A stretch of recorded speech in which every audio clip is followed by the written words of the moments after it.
আমাদেরকে কোরআনের পক্ষের কথা বলতে দেয় না।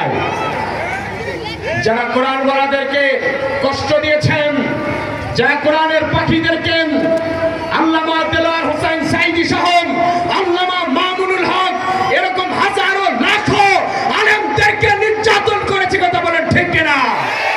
আজকে তারা পালিয়ে গিয়েছে, কথা বলেন ঠিক কিনা? কথায় কথায় বলছে পালাবো না, পালাবো কোথায়? কথা বলেন না কেন? এখান থেকে শিক্ষা নেওয়া দরকার আছে না নাই? বলেছিল পালাবো না, পালাবো কোথায়?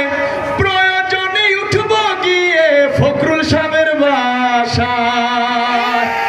5ই আগস্টের সেই বিজয়ের পরে কাউয়া কাদের কোথায় গেল খুঁজে পাই না তারে।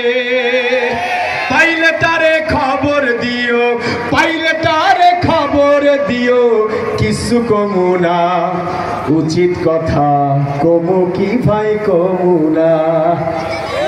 এই কথা কর না কেন? উচিত কথা কমু কি ভাই কমু না। স্বৈরাচার পালিয়ে গেল দাদা বাবুর ঘরে, মাঝে মাঝে বলছে আবার ঢুকে যাবে চট করে। স্বৈরাচার পালিয়ে গেছে দাদা বাবুর ঘরে, মাঝে মাঝে বলছে আবার ঢুকে যাবে চট করে। জনগণ তৈরি আছে, হিসাব অনেক বাকি আছে, আহো হাসিনা। জনগণ তৈরি আছে, দুইটা হাত দেখি জনগণের।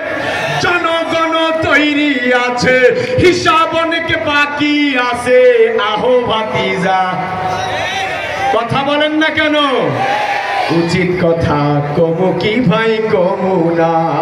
কাউয়া কাদের কি করিল, কাউয়া কাদের কি করিল, শোনেন তাহার বর্ণনা। উচিত কথা কমু কি ভাই কমু না। দুটো হাত উঠা বলেন নারায়ে তাকবীর, আল্লাহে তাকবীর। আল কোরআনের আলো।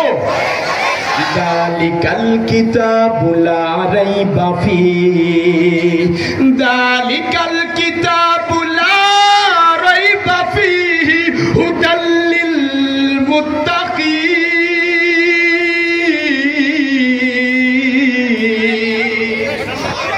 এটা এমন একটা কিতাব, এটা এমন একটা কালাম, যেই কিতাবের ভিতরে, যেই কালামের ভিতরে কোনো শক নাই, শোভা নাই, সন্দেহ নাই। বলেছেন কে? জোরে বলেন, কে বলেছেন? কে? ওই কোরআনের পক্ষে যদি মরতে হয়, লড়তে লড়তে মরতে রাজি কারা কারা? দুটো হাত আল্লাহরে দেখা দাও। নারায়ে তাকবীর, নারায়ে তাকবীর। আল কোরআনের আলো। সম্মানিত মুসল্লিয়ানে کرام, এ দুনিয়ার জিন্দেগি থাকার জায়গা না। এ দুনিয়ায় আমি আপনি থাকতে পারবো না, থাকা যাবে না। এই দুনিয়ার ক্ষণস্থায়ী জিন্দেগি থেকে আমাকে আপনাকে চলে যেতে হবে। এই ক্ষণস্থায়ীর ভিতরে, এই স্বল্প মেয়াদী জিন্দেগির ভিতরে আমাকে আখিরাত গুছিয়ে নিতে হবে।